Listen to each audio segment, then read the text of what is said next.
Hi, this is Jeff Wortham. Today I'm looking at Spirea Anthony Waterer, and this is a great medium-sized shrub.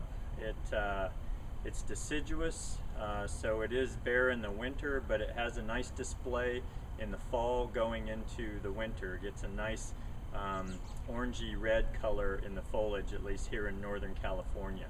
As you can see, it has a very distinctive flower. It's a lot like a yarrow, and they come out in this deeper pink color, and then as you can see, you see some of these lighter pinks, and so they start darker pink and they move into a lighter pink, and then as you can see, these have been out for a while, so they're starting to turn brown, some of them.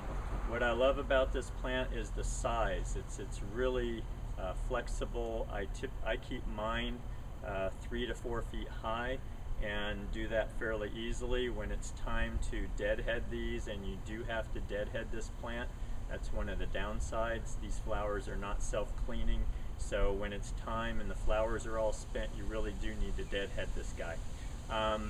But that said, that gives you the opportunity to kind of drop the canopy and keep them at that 3 to 4 foot height size.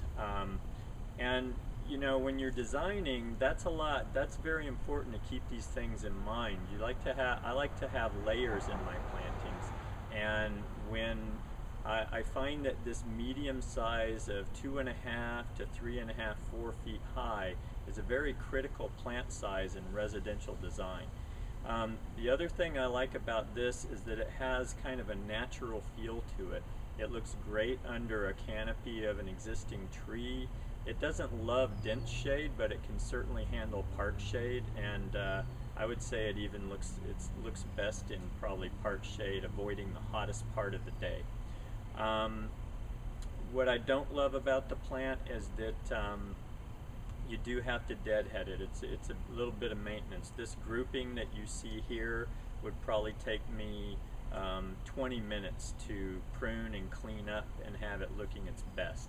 And you can look at the maintenance video on this grouping, and it shows you how I take care of that. Water, moderate. Especially if you use it in part shade, it does not need a lot of water. This doesn't get anything special, and they look really healthy all year long. And soils, it's very tolerant of a number of types of soils. We again have rocky clay here.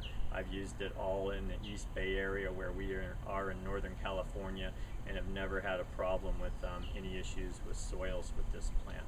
So it's a big thumbs up for me. I like this plant a lot, especially in design. It has a lot of flexibility. It has enough structure that you can build other plant design groupings off of it. And the nice pink color and the fact that it's multiple tones seems to be something that a lot of my clients like about it as well. So Spirea Anthony Waterer, definitely a thumbs up. Great little plant.